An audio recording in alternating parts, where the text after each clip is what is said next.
Luffy, après la mort d'Ace, il a fini comme ça. Et c'est peut-être la meilleure des choses qui ait pu lui arriver.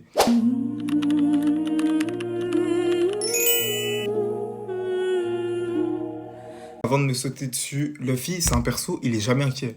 Peu importe ce qu'il fait, il est toujours optimiste et ça en devient presque hyperbolique parce que c'est tellement exagéré qu'il pense qu'il peut tout faire. Il le dit dans les premiers tomes et au fur et à mesure de l'aventure. Avec de la volonté, on peut tout faire et c'est comme ça qu'il a décidé de devenir roi des pirates, blablabla. C'est bien d'être optimiste, hein, c'est bien dans la vie, etc. Mais le problème avec ce comportement, c'est qu'il se remet jamais en question et bah on l'a vu contre Aokiji à Water 7 au début de l'animé, enfin début de l'animé, c'est l'épisode 200, à peu près 300, je sais plus.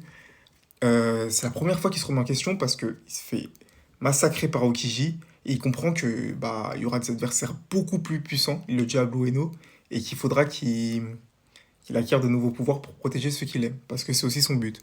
Voilà, il développe ses nouveaux pouvoirs, etc. Mais c'est pas vraiment une rupture comme la mort d'Ace, parce que, ok, il y a cette remise en question, et en soi, même si il a battu Lucci de peu, pour lui, il a battu, et Luffy, il continue avec son optimiste à l'état pur, en pensant que, bah, avec la volonté, il peut tout faire. La preuve, il va à Marineford avec un équipage de fous, et il va pour sauver Ace, pensant qu'il y arrivera sans problème.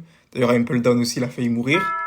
Mais poussé par son optimisme, bah, il se remet jamais en question. Et c'est à Marineford qui a vraiment une rupture, pas une remise en question, une rupture.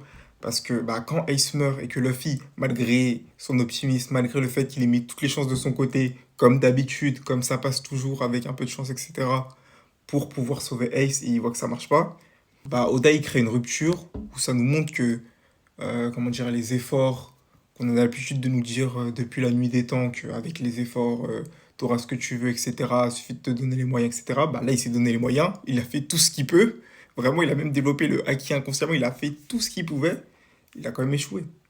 Une vraie leçon de vie, déjà, et ça nous montre que dans la vie, pour faire un parallèle avec la vraie vie, que des fois, il faut des chocs vraiment violents pour réaliser qu'on est impuissant, etc. Parce que Luffy, son optimisme, ça virait presque à l'arrogance un peu. Et du coup, pendant l'ellipse, à travers Rayleigh, Luffy il apprend à perdre, à faire son deuil, à acquérir de nouveaux pouvoirs qui vont être exploitables sur le long terme. Parce que Snake Man, qui l'a appris pendant l'ellipse, il l'a utilisé que 6 ou 7 saisons après contre Katakuri.